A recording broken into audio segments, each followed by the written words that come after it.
The sky above Earth was no longer the peaceful blue it had always been. Instead, an eerie shadow loomed over the planet as massive alien ships descended from space. These ships were unlike anything humanity had ever seen. Each one stretched for miles, their metallic surfaces gleaming with unnatural light. They hovered silently in the atmosphere, casting long shadows over cities and oceans alike. People stopped what they were doing to stare upward, their faces filled with awe and fear. News spread quickly across the globe.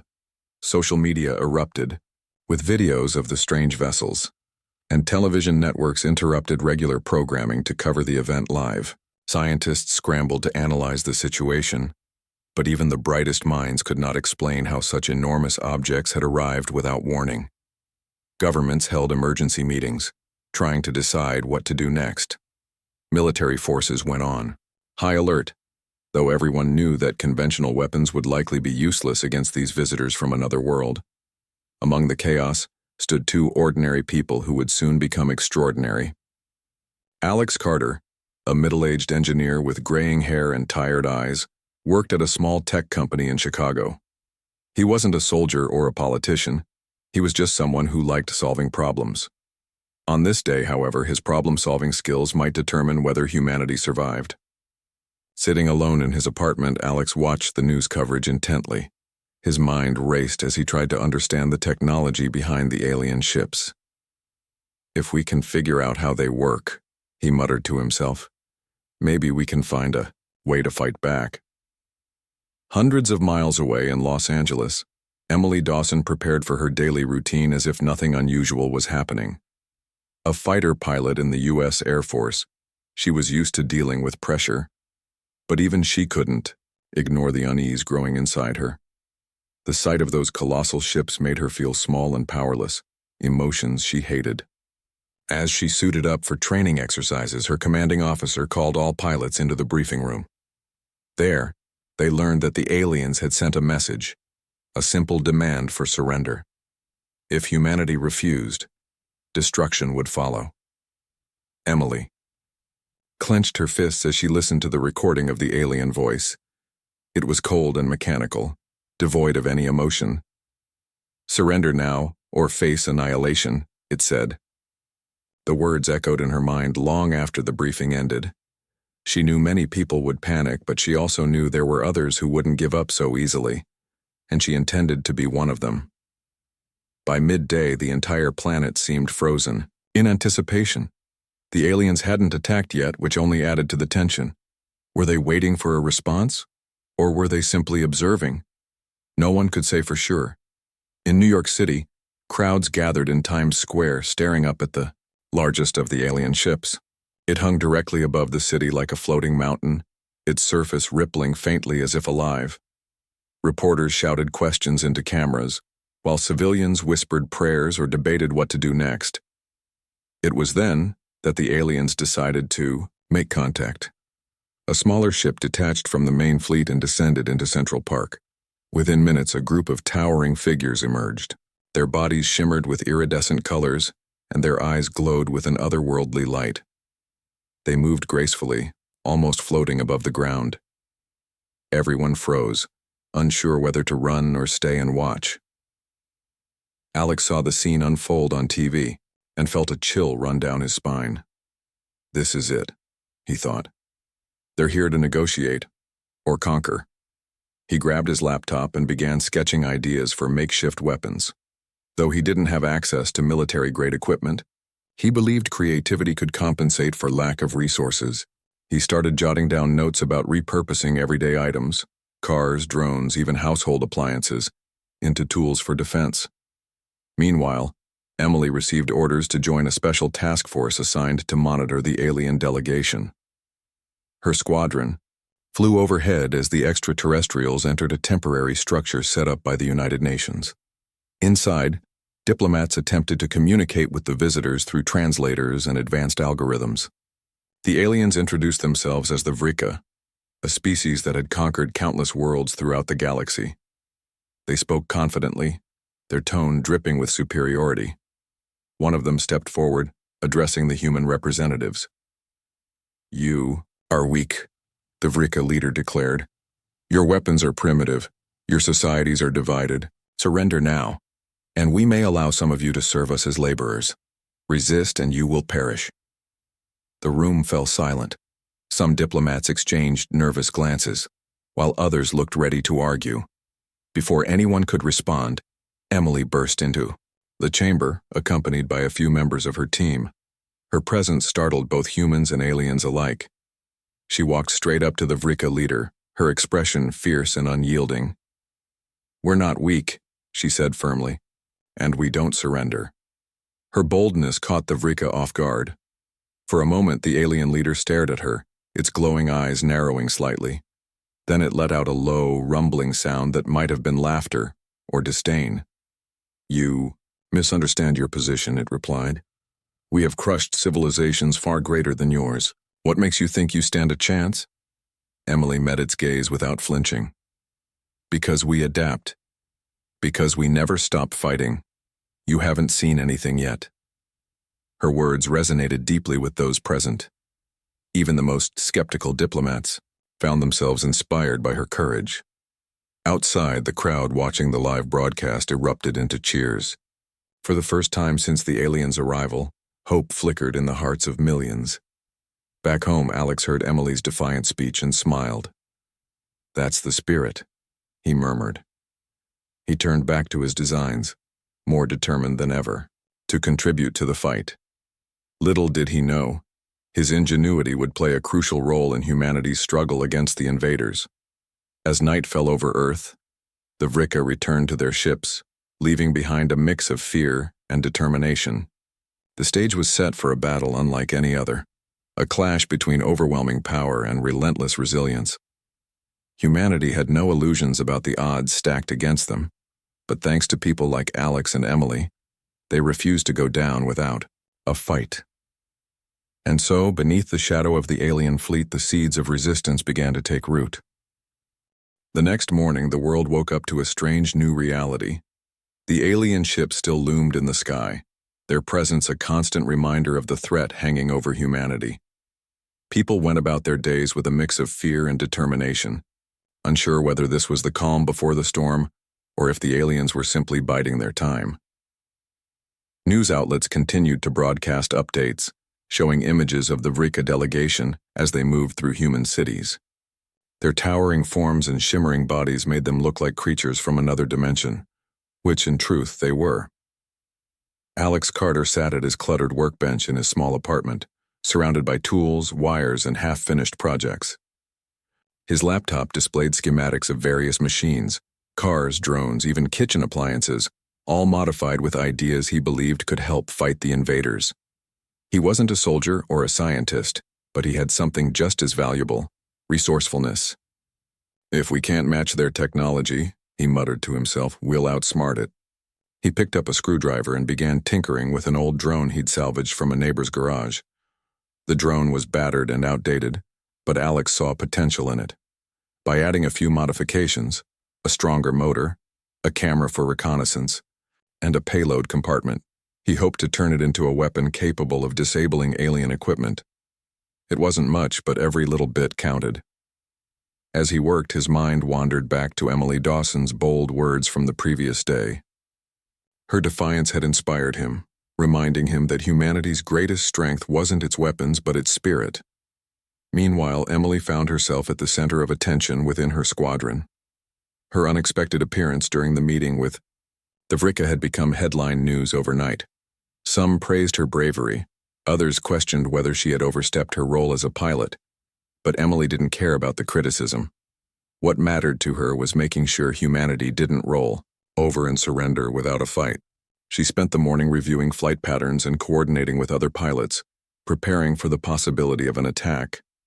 Her commanding officer, Commander Rachel Hayes, called her into a private meeting later that afternoon. Rachel was a no-nonsense woman in her late 40s with sharp eyes and a reputation for being tough but fair. She leaned against her desk, arms crossed, as Emily entered the room. "You caused quite a stir yesterday," Rachel said, raising an eyebrow. "Do you realize how risky that was?" "I do," Emily replied calmly. but someone needed to stand up to them. If we act scared, they'll think we're weak. Rachel studied her for a moment, then nodded. I agree. Fear won't win this fight, but recklessness won't either. We need a plan, and people willing to carry it out. Emily straightened up, sensing an opportunity. What kind of plan? Rachel gestured to a map on the wall behind her. It showed key locations around the city where the Vrika had been spotted. We've identified several areas where they seem to be gathering intelligence. I want your team to monitor their movements closely. If they make a move, we strike first. With what? Emily asked. Our planes aren't equipped to take on their ships. That's why I'm putting you in charge of finding alternatives, Rachel said firmly. Think outside the box. Use whatever resources you can find, and don't hesitate to reach out to civilians if you think they can help. This isn't just a military operation anymore, it's survival. Emily left the meeting feeling both excited and overwhelmed. She knew Rachel was right. Traditional tactics wouldn't work against an enemy like the Vrika. They needed creativity, ingenuity, and sheer willpower. As she walked back to the hangar, she couldn't stop thinking about Alex Carter. She had seen interviews with him online, where he talked about turning everyday objects into tools for resistance. Maybe he could be part of the solution. Across town, Alex was hard at work testing his modified drone. He had attached a small explosive charge to its payload compartment, hoping it could disable alien sensors or disrupt their shields. The drone buzzed to life, hovering awkwardly above his dining table before crashing into a stack of papers. Sighing, Alex picked it up and adjusted the motor. Third time's the charm, he muttered under his breath. Just then, there was a knock at the door. Startled, Alex set the drone aside and opened it to find two men standing outside. One was tall and broad-shouldered, with a military haircut and a stern expression. The other was shorter, wiry, and carried a clipboard. Both wore Air Force uniforms, Mr. Carter? The taller man asked. Yes, Alex replied cautiously. We're here on behalf of Lieutenant Emily Dawson, the man explained.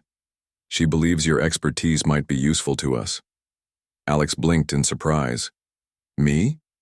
What could I possibly offer? The shorter man spoke up. Lieutenant Dawson mentioned your ideas about repurposing civilian tech. We're looking for innovative solutions to counter the Vrika. Would you be willing to assist? For a moment, Alex hesitated. He wasn't used to being thrust into high-stakes situations, let alone working alongside military personnel. But then he thought about the aliens' arrogance, their dismissive attitude toward humanity. Something inside him stirred, a desire to prove them wrong. All right, he said finally. I'm in. The men exchanged approving nods and led him to a nearby base. There, Emily greeted him warmly, shaking his hand with a firm grip. Thanks for coming, she said. I've seen your designs online. They're impressive. Let's hope they actually work, Alex replied with a nervous laugh. So what's the plan? Emily spread out a map on a nearby table. We suspect the Vrika are using these locations as observation posts. If we can disable their equipment, we might buy ourselves some time. Your drones could be exactly what we need to hit them without risking lives. Over the next few hours, Alex and Emily collaborated with a small team of engineers and pilots. Together, they brainstormed ways to adapt existing technology for combat purposes. Alex suggested outfitting abandoned cars with remote controls and explosives, creating mobile traps that could ambush alien patrols. Others proposed using sound waves or electromagnetic pulses to interfere with the Vrika's advanced systems. Every idea was considered, no matter how unconventional. As the sun began to set, the group took a break to eat and recharge. Conversations turned to more personal topics. Emily shared stories of her time as a pilot, while Alex talked about his passion for engineering. Despite their different backgrounds, they found common ground in their determination to protect humanity. Later that evening, Emily stood outside the base, gazing up at the alien ships. They still hung motionless in the sky, their intentions unclear. She felt a pang of doubt creep into her mind. Could they really win against such a powerful foe? Then she remembered Alex's enthusiasm, the way his eyes lit up when he talked about his inventions. Humanity might not have superior technology, but it had something else: resilience. No matter how dire the situation, humans always found a way to adapt and survive. "We'll figure it out," a voice said behind her. Turning, she saw Alex approaching, holding 2 cups of coffee. He handed one to her with a smile. "One step at a time." Emily took a sip and nodded. "Yeah, one step at a time." Unbeknownst to them, the Vrika were watching. Hidden cameras aboard their ships recorded every movement, every conversation. Back on their mothership, the data streamed into a central command chamber. Cyrak, the leader of the Vrika, observed the footage with growing frustration. These humans were behaving unpredictably, refusing to cower or submit. Worse yet, they seemed to be organizing. "They should have surrendered by now," one of his subordinates remarked. "Their species is clearly inferior." Cyrak's glowing eyes narrowed. "Inferior does not mean harmless. Do not underestimate them." But even as he spoke, doubts lingered in his mind. For centuries, the Vrika had conquered countless worlds with ease. Yet here, on this tiny blue planet, they faced something entirely new, a species that refused to give up, no matter the odds. And so, as night fell over Earth, the stage was set for a battle unlike any the galaxy had ever seen. On one side stood the mighty Vrika, armed with advanced technology and overwhelming power. On the other stood humanity, armed with nothing but courage, ingenuity, and an unshakable will to survive. The question remained: who would emerge victorious? The days that followed were a blur of activity for Alex Carter and Emily Dawson.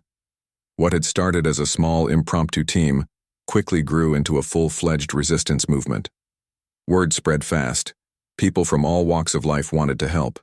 Engineers, mechanics, teachers, farmers, and even students joined the cause, each bringing their own skills and ideas to the table. The group set up shop in an abandoned warehouse on the outskirts of the city, turning it into a makeshift workshop and command center. Alex became the heart of the operation. His ability to think outside the box made him invaluable. He spent hours sketching designs, testing prototypes, and teaching others how to build weapons out of everyday items. One of his first successes was a modified car rigged with remote controls and explosives. It looked like any ordinary vehicle, but beneath its hood lay a deadly surprise. "We'll use these as decoys," Alex explained during a meeting. "Drive them into enemy patrols, then detonate them remotely." Emily, meanwhile, focused on training volunteers. Many of the newcomers had no military experience, so she taught them basic combat tactics and survival skills. She also worked closely with pilots, devising strategies to harass the Vrika ships without getting shot down. Her leadership inspired, confidence earning her respect even from those who doubted they could make a difference. "They're bigger and stronger," she told the group one evening. "But we're smarter. That's our advantage." Among the volunteers was Jake Miller, a former mechanic with a knack for fixing just about anything. Jake had been unemployed for months before hearing about the resistance. Now he threw himself into the effort, helping Alex modify vehicles and assemble drones. Another key member was Rachel Hayes, who officially joined the team after realizing the military couldn't act fast enough. Her experience proved crucial in organizing logistics and keeping everyone focused. Despite their growing numbers, morale remained fragile. The Vrika still hadn't attacked, but their presence loomed large over everything. Every day, people wondered if this would be the day the aliens struck. To keep spirits high, Alex and Emily encouraged creativity and humor. They painted slogans on the walls of the warehouse, things like "Adapt or Die" and "Never Surrender." Someone even drew a cartoon of a Vrika alien tripping over a banana peel, which earned laughs despite the grim circumstances. Their preparations paid off sooner than expected. Late one night, scouts reported unusual activity near one of the observation posts identified earlier. A group of Vrika soldiers had set up temporary equipment, likely scanning for human communications or mapping the area. Emily saw it as an opportunity to test their new tactics. "This is it," she said during a quick briefing. "Let's show them what we've got." The plan was simple but risky. A team led by Jake would drive two of Alex's modified cars toward the post, drawing the aliens' attention. Once the cars were close enough, they would detonate the explosives, creating chaos. Meanwhile, a squad of fighters armed with improvised weapons like flamethrowers made from propane tanks and metal pipes would move in to finish the job. Drones equipped with cameras would provide aerial support, relaying real-time footage back to the command center. As the mission began, nerves ran high. Jake climbed into the driver's seat of one of the rigged cars, gripping the wheel tightly. Beside him sat another volunteer named Mia, a college student with a background in robotics. Together, they drove cautiously toward the observation post, staying hidden as much as possible. Above them, Alex monitored the drone feed from the warehouse, guiding them via radio. "Stay low," Alex instructed. "You're almost there." Jake nodded, though Alex couldn't see him. The car rumbled along uneven terrain, kicking up dust behind it. In the distance, the faint hum of alien machinery grew louder. Finally, they reached their destination. The Vrika soldiers stood around strange devices, oblivious to the approaching threat. "Now!" Alex shouted through the radio. Jake pressed the button on his remote control. The car exploded in a fiery blast, sending debris flying in all directions. The second car detonated moments later, adding to the chaos. The Vrika scrambled, confused by the sudden attack. Their advanced weapons powered up, but before they could retaliate, the second phase of the plan kicked in. Emily led the ground team forward, shouting orders as they advanced.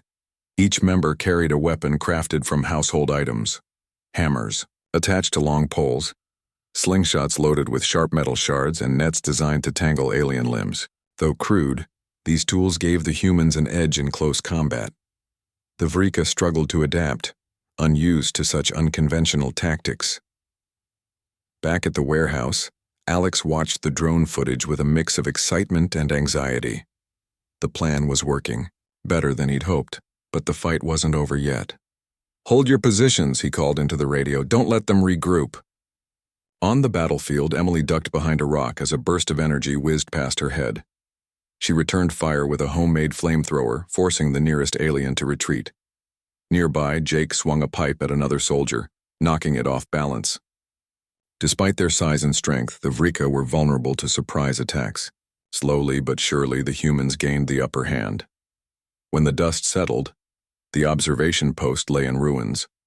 The Vrika soldiers were either dead or retreating, leaving their equipment behind.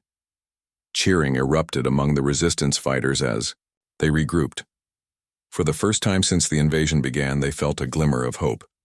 They had won, not through superior firepower, but through ingenuity and teamwork. Emily surveyed the scene, taking stock of the damage. Several volunteers had been injured, but miraculously, no one had died. She walked over to Jake, who was inspecting the wreckage of one of the rigged cars. "Good work," she said, clapping him on the shoulder. "We couldn't have done it without you." Jake grinned, though his face was streaked with dirt and sweat. "Just following orders." Back at the warehouse, Alex analyzed data collected during the battle. He noticed something interesting. The Vrika's shields seemed to flicker briefly when exposed to certain frequencies. It was a small detail, but it could be significant. "If we can replicate that effect on a larger scale," he mused aloud, "we might be able to disable their ships." Rachel overheard him and nodded thoughtfully. "Keep working on it. We need every advantage we can get." As the sun rose over the horizon, the resistance celebrated their victory, but they knew it was only the beginning. The Vrika wouldn't take this defeat lightly. Already reports came in of increased activity aboard their ships. Humanity's fight was far from over. Still, for now, they allowed themselves a moment of triumph. They had proven that even against overwhelming odds, humans could adapt, innovate, and prevail. As Alex put it during a toast that morning, "They thought we'd roll over. Instead, we showed them exactly how humans fight." And deep in space, aboard their massive mothership, the Vrika leadership watched the aftermath of the ambush with growing unease. Zyrak clenched his fists, his glowing eyes burning with anger. These humans were proving to be more trouble than anticipated. Little did anyone know, the true test was yet to come. The victory at the observation post gave the resistance a much-needed boost, but it didn't take long for reality to set in. The Vrika were angry, and when they were angry, they struck back hard. Within hours of the ambush, alien ships descended on nearby towns and cities, unleashing devastating attacks. Buildings crumbled under beams of energy, and streets erupted in flames as terrified civilians fled for their lives.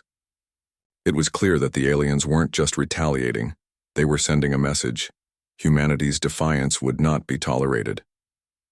Emily Dawson watched the news footage from the safety of the warehouse, her jaw clenched tightly. The destruction was horrifying, but what bothered her most was the sense of helplessness spreading across the globe. People everywhere were losing hope, convinced that resisting the Vrika was pointless. She knew she had to act quickly before despair turned into surrender. "We can't let them win," she said during an emergency meeting with Alex Carter, Rachel Hayes, Jake Miller, and the rest of the team. "If we don't hit back soon, people will stop fighting altogether." Alex nodded, his mind racing. Since the ambush, he'd been analyzing data from the battle, looking for weaknesses in the Vrika's technology. His discovery about their shields flickering under certain frequencies was promising, but turning it into a weapon would take time. "We need something big," he admitted. "Something that shows everyone we're still in this fight." Rachel leaned forward, her expression intense. "What if we target one of their ships directly? A bold strike could rally the world behind us." Jake raised an eyebrow. "You mean attack one of those massive things floating in the sky? How? Are we supposed to do that?" "That's where Alex comes in," Emily replied, turning to him. "Can you modify your drones to carry enough explosives to damage a ship?" Alex hesitated. "It's possible, but risky. Their shields are strong, and getting close enough to plant explosives won't be easy." "Then we'll have to distract them first," Emily said firmly.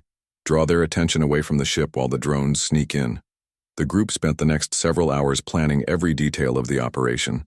They decided to use 2 teams, one led by Emily to create a diversion on the ground, and another led by Alex to launch the drones.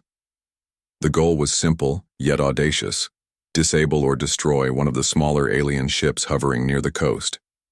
If successful, it would send a powerful message to both the Vrika and humanity.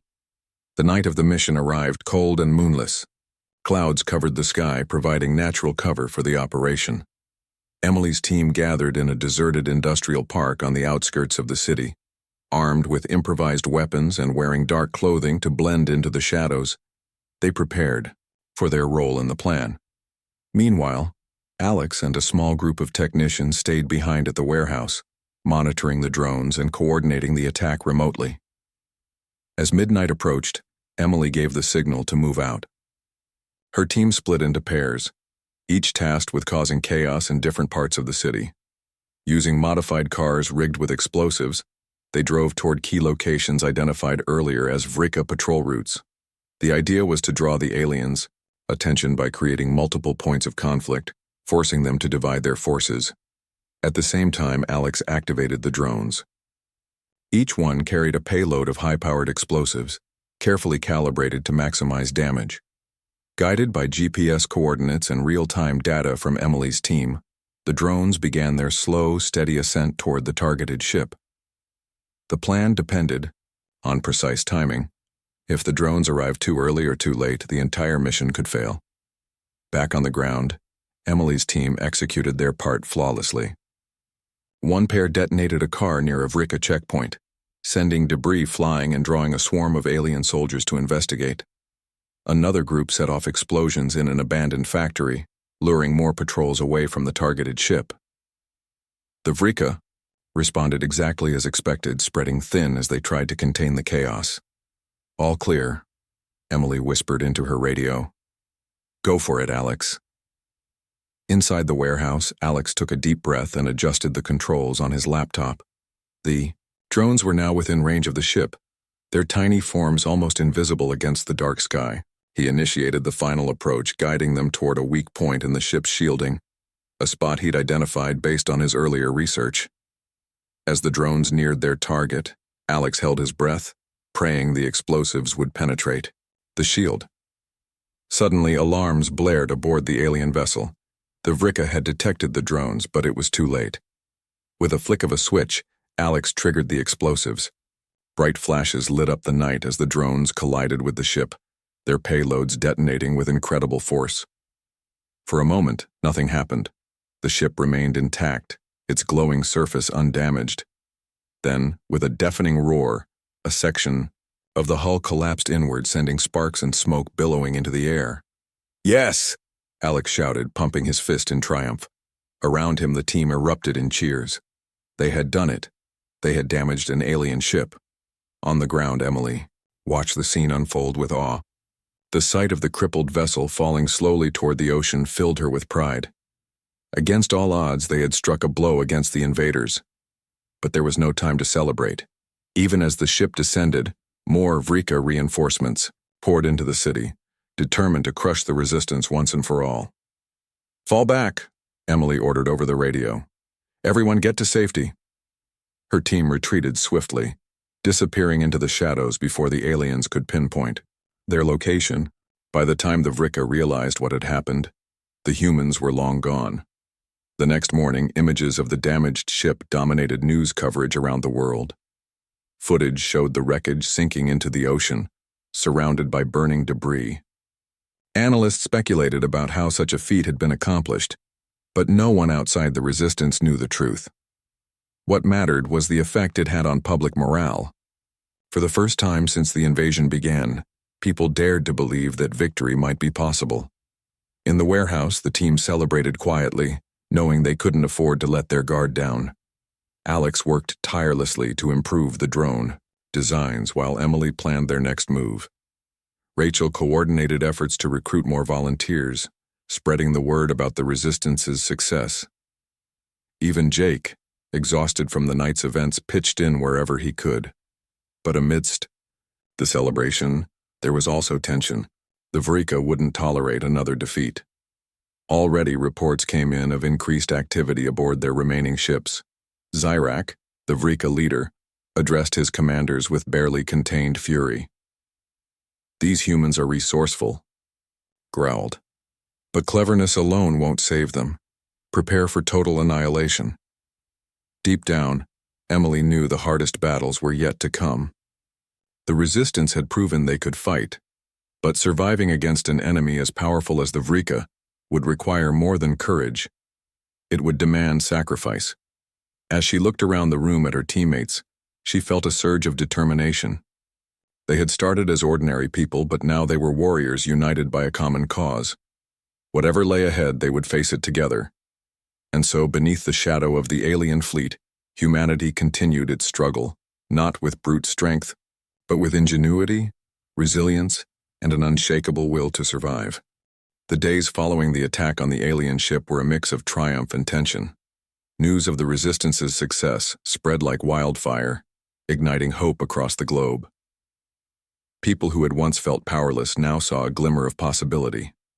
In cities, towns, and villages, civilians began organizing their own efforts to support the fight. Some donated supplies, others offered shelter, and many joined the growing ranks of volunteers eager to contribute in any way they could. The warehouse where Alex Carter and Emily Dawson worked became a hub of activity, buzzing with energy as new faces arrived daily. But alongside the optimism came fear. The Vrika weren't idle. Their response to the damaged ship was swift and brutal. Alien patrols increased, sweeping through neighborhoods and rounding up anyone suspected of aiding the Resistance. Entire blocks were reduced to rubble as the invaders sought revenge for their humiliation. The message was clear. Defiance would not go unpunished. Alex spent most of his time buried in work, trying to stay one step ahead of the Vrika. His makeshift lab in the corner of the warehouse was cluttered with tools, wires, and half-finished gadgets. He tinkered endlessly, refining his designs and brainstorming new ideas. One project he focused on was enhancing the drone's range and payload capacity. If they could hit larger targets or strike from farther away, it might give them an edge in future battles. Another idea involved creating portable devices that emitted high-frequency vibrations, similar to what had disrupted the Vrika shields during the ambush. These jamming units could potentially disable alien equipment temporarily, giving humans precious seconds to act. Emily, meanwhile, took charge of training the influx of volunteers. Many of them had no combat experience, but she didn't let that discourage her. Instead, she emphasized teamwork, quick thinking, and adaptability. "We don't need soldiers," she told them during one session. "We need problem solvers. That's how we'll win this war." She taught them how to use improvised weapons, set traps, and navigate urban environments without being detected. Her calm confidence inspired even the most hesitant recruits, reminding them that courage wasn't about being fearless. It was about acting despite fear. Among the newcomers was Mia Chen, a young engineering student who had been part of Jake Miller's team during the observation post ambush. Mia quickly proved herself invaluable, helping Alex refine his inventions while also contributing her own ideas. Together, they developed a prototype for a handheld device capable of emitting electromagnetic pulses, EMPs. Though small and limited, in range it could disable alien drones and smaller pieces of equipment. When Alex tested it successfully for the first time, the entire room erupted in cheers. Rachel Hayes kept everyone grounded, ensuring that morale didn't slip into complacency. She reminded the group constantly that every victory came at a cost. Supplies were running low and casualties were mounting. Several members of the resistance had been captured or killed during recent skirmishes, their fates unknown. Despite these losses, Rachel refused to let despair take hold. "We're still here," she said firmly during one evening briefing. "And as long as we're breathing, we keep fighting." As the resistance grew stronger, so did the Vrika's determination to crush it. Zyrak, the alien leader, convened an emergency meeting aboard the mothership. His glowing eyes burned with frustration as he addressed his subordinates. "These humans are unpredictable," he growled. "They lack order, discipline, and proper leadership, but they adapt too quickly. We must eliminate their ability to resist entirely." One of his commanders suggested targeting key infrastructure, power plants, water supplies, communication networks. By cutting off essential resources, they could force humanity to submit. Another proposed deploying ground forces en masse, overwhelming the resistance with sheer numbers. Zyrak considered both options before deciding on a combined approach. "Destroy their tools of survival," he ordered, "and make sure they know we're watching." The effects of this strategy became apparent almost immediately. Across the planet, critical systems began failing. Blackouts plunged cities into darkness, leaving millions without electricity. Water treatment facilities shut down, contaminating drinking supplies. Communication towers went silent, severing connections between communities. The Vrika broadcast another message to humanity, their tone colder than ever. "Your resistance is futile. Surrender now, or face extinction." For many, the announcement felt like a death sentence. Panic surged as people scrambled to find food, clean water, and shelter. But within the resistance, it only strengthened their resolve. "They think they can break us by taking away our comforts," Emily said during a meeting.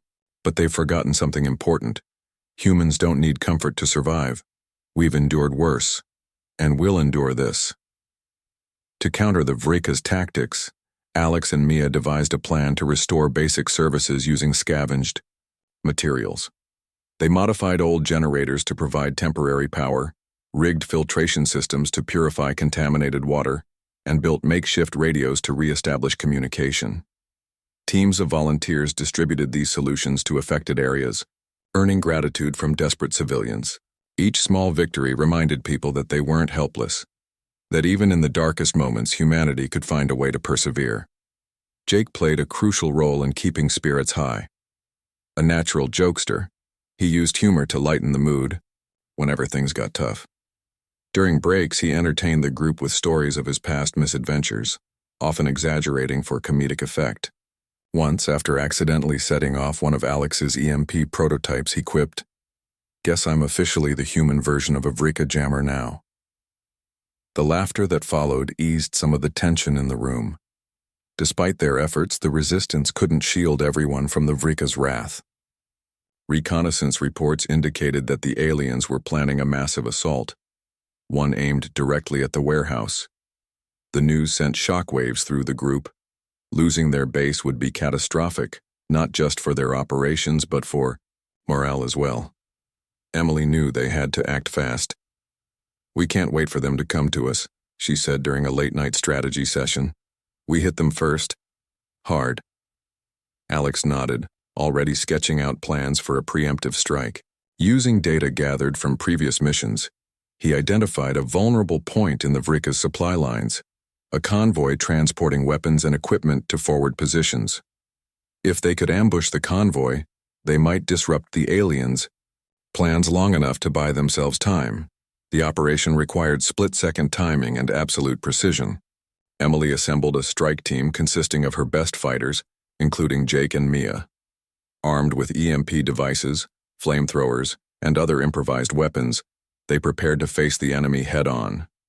Meanwhile, Alex stayed behind to coordinate the attack remotely, guiding the team via drone surveillance. On the night of the mission, the air was thick with anticipation. The strike team moved silently through the shadows, their footsteps muffled by the soft earth. Above them, drones buzzed quietly, relaying real-time footage back to the warehouse. As they approached the convoy, Emily signaled for everyone to take their positions. The moment the lead vehicle passed their hiding spot, chaos erupted. Mia activated her EMP device, sending a pulse of energy rippling through the convoy. Alien drones sputtered and fell from the sky, while vehicles screeched to a halt as their systems failed. Seizing the opportunity, Jake and the others charged forward, unleashing a barrage of attacks. Fire engulfed the wreckage as the resistance fighters pressed their advantage, forcing the surviving Vrika to retreat. Back at the warehouse, Alex watched the drone feed with bated breath. When the last alien soldier fled the scene, he let out a triumphant shout. "We did it!" he exclaimed. "Supply lines toast." The victory was short-lived, however. Even as the team regrouped, distant rumbling signaled the approach of alien reinforcements. The warehouse was no longer safe. Emily made the difficult decision to evacuate, ordering everyone to pack up and move to a new location. It was a bitter pill to swallow, but necessary for survival. As they packed their gear and loaded trucks with supplies, Emily stood outside, gazing at the stars. Somewhere up there, the Vrika mothership loomed, its presence a constant reminder of the threat they faced. Yet amidst the uncertainty, she felt a flicker of hope. Humanity had proven time and again that it could adapt, innovate, and persevere. No matter how dire the odds, they refused to give up.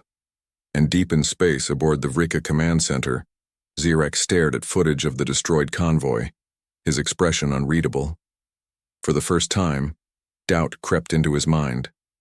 These humans were unlike any species he had encountered before. Their unpredictability, their resilience, it unnerved him. Little did he know, the greatest challenge was yet to come.